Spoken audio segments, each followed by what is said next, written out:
What's going on, guys? Zeo here from the FallenRedZeo Show, bringing you the last of the DC Multiverse wave from the new McFarlane toy set. And in this one, we have more of what I call the animated figures. One's kind of questionable, but we got the animated figures. So, of course, we have to have Superman and Batman. The Superman's from the Superman animated series and Batman from Batman the animated series. So they both have the body with the skinnier waist going up to the big broad chest, so they kind of fit together there. And then we also have Green Lantern from the Justice League. He has sort of similar body, skinnier waist, a bigger chest. And then we got Harley Quinn, which is supposedly from the comics, but I kind of threw it in here because she was first introduced in the Batman the animated series, and she looks very cartoony. She doesn't look like she's from the comics to me in the figure, but the card she comes with and everything shows the comic book, so unfortunately she is from the comic, but we're going to throw her in here with the animated figures. So I hope you're excited to see these figures as much as I am. If you are, let me know with a thumbs up on the video, and of course hit that subscribe button to see all our figure videos on the channel. But let's go ahead and check them out. So first up, we have the Superman from Superman the animated series. So I think this looks pretty good. A lot of these figures I think look really good, especially for what they're for with the animated series figures, but unfortunately I think the actual figures themselves are a little bit weak, and I don't enjoy these very much. I don't think they're very good figures, and I don't think they're made very well, but I think they look really good, just not made very well. But here we got Superman, so again in the classic kind of animated series look that DC does, where they have the real thin body and then the whitening upper like torso area and stuff, so you can see he gets really fat and wide, but which unfortunately for figures though makes them top heavy, so thankfully they have the bases, so it helps keep them standing up and everything, because without them they would stand up, it just would, there'd be more issues and everything. But like I said, I think he looks really good. I really like the look and design. It looks very much like the animated series Superman. It just looks very good. But if you can see, of course, we have the look of his face there. So he's got the big, nice square chin. Of course, like the butt chin thing. Nice face though. Looks so much like Clark Kent and everything, with the hair there into the curl and stuff, and the jet black hair going down there towards the back. Nice big old fat neck, and then he's got again the big upper body for the muscles and everything. Just the way they're designed. Of course, classic Superman outfit of the blue spandex, red underwear, yellow belt, and then has the Superman logo there on his chest, and then he has the red cape hanging off the back, and then red boots at the bottom. So again, nothing too special or different, just your average Superman once again. But we got some differences though in articulation, like the head can twist there side to side, so kind of go over to the side some, so it can go in a nice round ball joint there. Then we go over to the shoulders, which again are kind of weird. So again has that butterfly style like little piece in there. Of course doesn't do a whole lot, like especially on this figure it looks like it may be kind of stuck a little. Sometimes though you can, that one's moving a little bit more, you can get like a nice like circle movement going on in there, but it just has again that extra piece there. I don't know exactly what it's for, especially like on this figure, but it is there. But then we got the shoulder joint, so the shoulder goes a little less than 90 degrees. Maybe if the butterfly was a little bit looser, it would allow it to go up to full 90 degrees, but as that then of course can rotate all the way around. Then we have the bicep twist, you can see that there. A single elbow joint, which doesn't allow too much movement, it's about 90 degrees as you can see there, and of course you can see all the little notches for the joint there to lock in and everything, and they can even go back a little bit, so you can kind of go in like reverse bend and stuff. Then we go to the wrist joint again on the ball, which I absolutely hate these ball joints, but it has the wrist on there, so it can allow the hand, of course you have to get the ball kind of twisted around unfortunately, but it allows the hand maybe to go back and forth like that. So again, it can go up and down, side to side, just depending on where you get the ball joint twisted. Then we go to the ab crunch, so it has a little, again, little tiny bit of ab crunch, not much, but it does allow the rotation side to side there, as you can see. Again, not a whole lot of movement going on, and it doesn't feel like there's anything at the waist. Like I can get a little bit there, you go, you can kind of see it, a little bit of a back ab crunch. And then if you go forward some as well, you can get, again, not very much at all, especially forward, barely anything forward for a crunch going forward, but it just goes back a little bit. And then of course going right down to the underwear, again we have the underwear that are sitting up over the top, so it helps hide the joints and everything. But we go to the legs, so we have the thigh can come up a little bit less than 90, but if you kind of twist it out, you get a little bit closer to the 90, but it has the joint out, so it allows it to go out a little bit farther on a little ball in there. So not as good as range movements as past figures, but it still has some movement. They're kind of loose and everything. Then of course the double knee joint, so we have the top and bottom knee allows to bend just that much there for Superman. And then we have the foot at the bottom, so again it's on the ball style joint, which again I hate, especially on the feet here, but the foot can twist side to side, and then of course on the ball move forward and backwards. Good range there though, it's just they get so weak that it's hard to get figures to stand up sometimes. And then it has the toe joint right on the end there, so you have the little toe that bends up there, so pretty cool. And again, I do have it on the base because it would be hard to get it to stand without it, because they're so top heavy and everything. As you can see, that would have just fell over, but unfortunately his peg is kind of tight, so I can't get him fully down, so his one leg is kind of crooked and everything, not fully touching the bottom, but there he is standing up all in all his glory for Superman. Then of course this version does come with an additional set of hands. So we have the 2 fist hands there. We do also get some grip hands there. So as you can see, we got the 2 grips for each hand, which allows him to hold this I-beam here for, of course, like a metal girding and stuff for a building and everything. So I have a little like grip hand, so I assume you can take a hand. I don't know which hand exactly goes in where. You can see the like notches in it, so you just have to like find which hand it goes in properly. I unfortunately couldn't really get one to fit in. It looks like, you know, just maybe be like the thumb notch on this side, and then the hands are maybe kind of holding. I don't really know exactly how this is gonna hold in stuff, and I lost one of the hands trying to do it, but it does come with that beam, just so you can use it, you know, as like a weapon, or just show Superman's strength, you know, that he bent the pipe and everything. Very cool for that though. But then we of course have his card. So there's a picture there of Superman from the animated series. Of course we have his real name, Clark Kent, or Kal-El, 6'3", 235 pounds. Says, as the planet Krypton was destroyed, scientist Jor-El secured his infant son Kal-El in a rocket that would transport the child to Earth. There, as Clark Kent, he discovered the truth about his interplanetary heritage, and upon reaching adulthood assumed the identity of Superman, the Man of Steel. In the city of Metropolis, he battles the forces of villainy and continues his quest for truth, justice, and the American way. So very classic stuff there for Superman, the animated series version. Next up, we have Batman from Batman, the animated series, and I really like the look of this, but again, he's got that same body, so same issues as Superman, where he's got the smaller lower body, bigger upper body that makes him top heavy and hard to get to stand and everything. So again, we gotta have him on the base. But I think I like the way it looks. I think, you know, very much looks like the animated series Batman. Of course, they always do this style, so it's not hard to tell a difference. But we got the classic kind of look of Batman here. So he's in the all gray spandex. He has the black cowl and cape with the black gloves and gauntlets and boots at the bottom, the black underwear. He has the yellow utility belt with all the pockets, and then the Batman logo with the yellow on it there on his chest. So again, just a very iconic classic look. Then it's also like got a purplish blue color cape underneath there, which looks very cool. I like the way it stands up. It's very much like a nice highlight there in the back of him. But if we look up close, you can see there's his face. So again, he's got the big old jaw as well. One thin line there for the mouth and his wide eyes there. Of course, the cowl with the ears up on top. And of course, that can rotate and everything, just like Superman's was. His cape comes down over his shoulders, which does interfere with his shoulders quite a bit, so you can't get it very much range of movement there. There you can see the butterfly joint is much looser on him, so it allows for more range of movement, which does allow up to 90 degrees, even though the cape is in the way. The shoulder joint's going to be about the same, has the same bicep, the single elbow joint once again, and then the wrist on the ball as well, unfortunately. And he has the same abs, so the same abs. He can move at least a little bit more compared to Superman.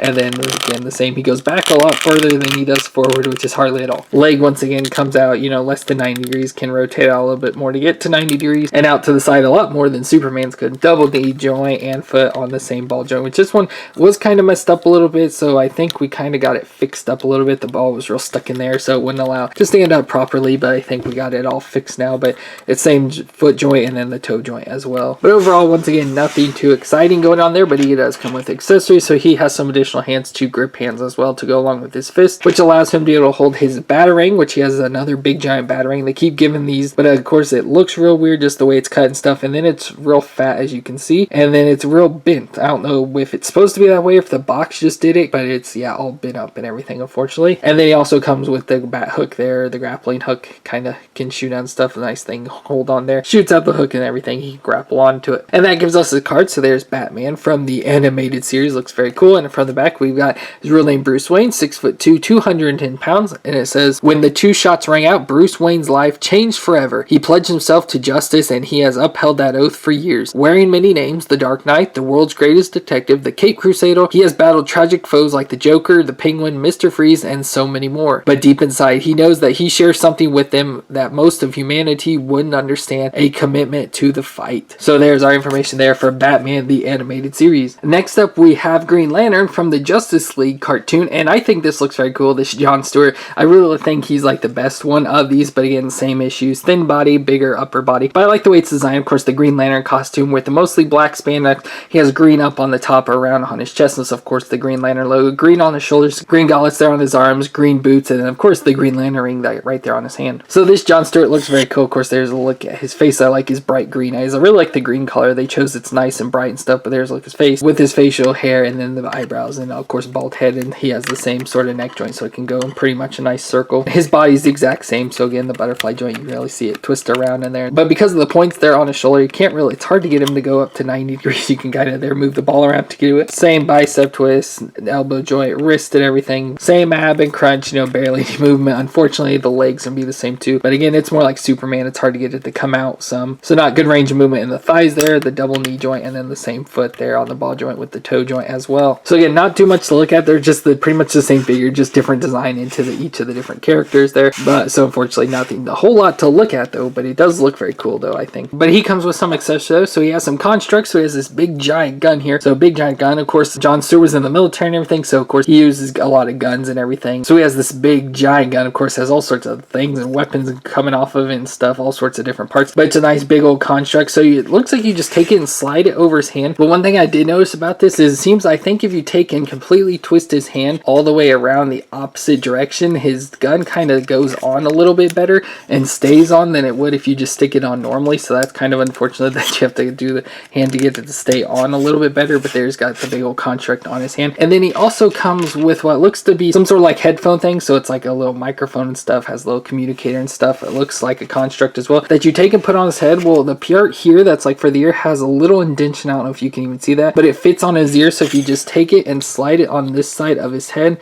and try and get his ear, that part onto his ear, and then get the other side slid around. So they're kind of like that. It sits on there like that. So it is sitting like perfectly on its ear. You can kind of see the little bit of the indentation in there. You can see that design, and that just slides on his ear. So it unfortunately puts the communicator there down around his neck and stuff, but it has the little piece sticking up there, and then it just goes on and covers up the other side of the ear, goes up above it there, and it sits on his head like that. So there we've got John Stewart with all his powers and everything there. Looks very cool for that. And then of course we have the picture. So there's a picture of him from Justice League as Green Lantern there.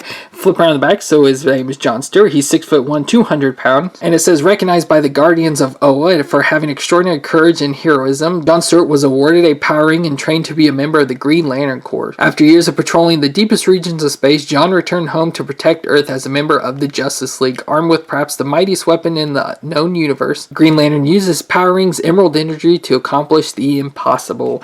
So that's pretty cool there for the animated Green Lantern. And our final character here is a Harley Quinn. Again, it's from the comics. It's like the classic comic look, but it's also she first appeared in the animated Batman animated series, so that's what she looks like to me. But again, this supposedly comics, but I'm just calling it the animated series version. But there's a look in her classic like Harley Quinn outfit with the half red, half black outfit attire. And you can see up even on her head, she has kind of like the Joker hat type thing. I don't know what they're called exactly, but she has the like ears that come off and have the little dangly balls, and of course the neck thing around it with the balls on it as well. The all white face and the black mask there around her eyes, and of course her creepy looking smile, again half red, half black, and that continues all the way down. Then she has some diamond patterns like there on her arms in the opposite colors, and on her legs she has some ruffles there around her hands that are gloved in the opposite colors, and going down her spandex all the way to her boots where she got the high heels on with the weird points on the back of them, but again in the opposite colors as well. So for the head move, so the head can twist around and look up and look down again. So again, not too much range movement, very similar to the other figures. Then we got the shoulders again, that will come out again, going to be very similar to all the others. It's just she's a female, so she has the thinner body, but the shoulders come up about 90 degrees, rotate around. Bicep twist, she has a double elbow joint compared to the other three, and then the same wrist can twist around and flex. Ab crunch there, so she has a little bit of crunch there right under her chest. Again, not much crunching at all, but a little bit of a twist there as well. And then the lower crunch, so she can get some pretty good range of movement going on there. You can see like the swivel and everything going on there, so she can twist side to side and again lean back some, lean forward some. So she has much more range of movement compared to the other three as well. And then we go down to her legs, and as her thighs, as you can see, are kind of wider there, so they gave her kind of like that hourglass sort of shape. But her legs don't move too much, again within the range of movement. If you can kind of get it worked up there, it goes out about that much, and then again off to the side has the joints that mostly all the other figures have had except for these animated ones. Then we got a double knee joint there, as you can see, and then the ball there at the ankle with the foot on, so it can move back and forth, twist side to side as usual, and then it has the toe joint on the end. And then she comes with accessories, so she has her mallet, so she has a nice big old wooden mallet there. Obviously it's plastic, but wrapped up handle there, big giant wooden mallet there on the end, has a face with the X eyes there, on the other the diamonds, and then the circle there on one end that can go into her hand, which we'll try and get in. I don't really know if it'll fit too well. And then she also has the bang gun, so again, what looks to be like the revolver, but it's got the bang part. But of course she always has like the shorter fat gun, which is what that really looks like. And then yeah, it's got the bang sticking out with the little bang flag there. So we'll try and put these in her hand. So there we go. Actually, we're able to get them in her hands without too many issues, so she's been the easiest one so far out of all this set. And then we also have her card here. So Harley Quinn, it says the classic there with the picture from the comics. And so it says it's from Harley Quinn number 15, all the way back from 2002. Her real name is Dr. Harley Quinzel. She's 5'7", 140 pounds. And it says when she first met the Joker, Dr. Harley Quinzel was a psychiatrist at Arkham Asylum. Instead of treating her patients, she fell in love with him and became his prankster partner in crime known as Harley Quinn. Although mentally unhinged, Harley is highly intelligent. She's a skilled gymnast and her agility makes her an adept fighter. Like the Joker, she's using a variety of weaponized gang props in her chaos creating crimes, as we can see there with her mallet and her bang gun there. So very cool for that and this Harley Quinn. So that's gonna be it for these animated figures of the new DC Multiverse from McFarlane Toys, where we did the Superman, the Batman, and then we had the Green Lantern and the Harley Quinn. So again, all nice looking figures. I think they look incredible, like just the way they look. They just are not very good with like sort of movements, and then their feet joints. I can't stand these ball joints. They make me so mad just because they aren't very strong in there. It's hard to get the characters to stand up, especially these with the skinny lower bodies and bigger upper bodies, just makes them so top heavy. So thankfully we have bases, but again, even figures we've had so far that I've had on the bases have already fallen over just because their joints are so weak and they'll just like fall back from their ankles up. So that's kind of unfortunate, but again, like I said, they look really cool, just aren't made very well in terms of construction and everything, but again, look amazing. So let me know your opinions in the comments down below. Like I said, I think all these figures so far of this DC Multiverse set have looked really good. I think they look incredible. They just have poor construction. So let me know your opinions in the comments. If you enjoyed this video though, leave a thumbs up on it, and of course subscribe to the channel to see as they release more DC Multiverse figures. If we continue to do them in the future, you can see those here on the channel along with all the other action figure videos we do. But go ahead and hit that subscribe button. But thank you so much for checking out this video. Stay awesome, and I'll see you next time.